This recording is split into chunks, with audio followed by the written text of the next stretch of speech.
Қайырлы күн достар, менің каналыма қош келдіңіздер. Бүгін сіздермен сливкисіз жасалатын ең дамды торт жасаймыз.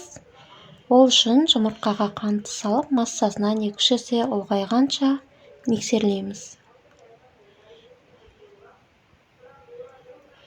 Осындай болып көтерілуі қажет. Еріп тұрған маймен балымызды салып, тағы да миксерлейміз.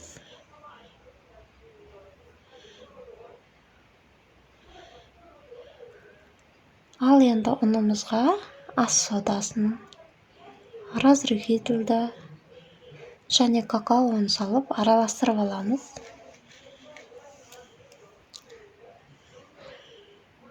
Жұмыртқалы қоспамызға құрғақ заттардың барлығын салып, қамыр илейміз.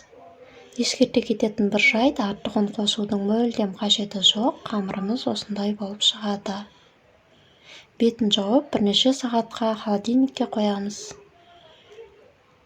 Холодильниктен алғаннан соң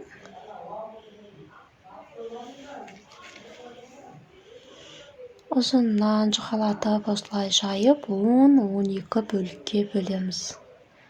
Шамамен әрбір қамыр осындай болады.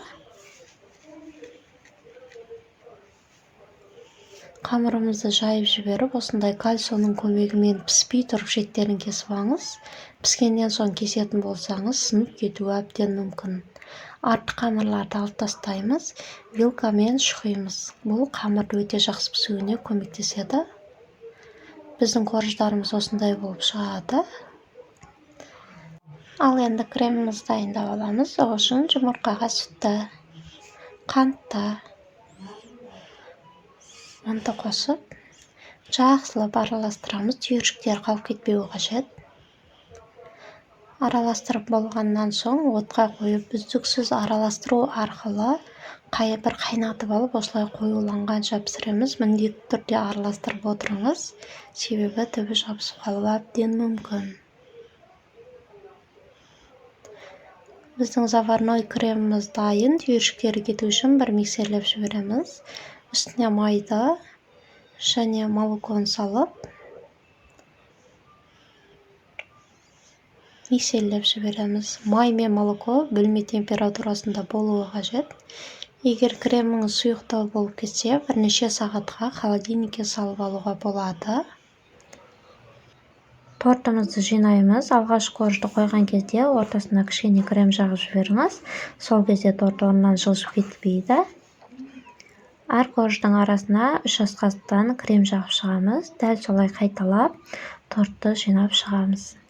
Қорждарым қатты болып қалды деп аса қатты уайымдамаңыз. Холодильникте 12 сағат немесе 1 түнге қалса, қорждар жұмсарып, өте балғын және өте дәмді торт болып шығады.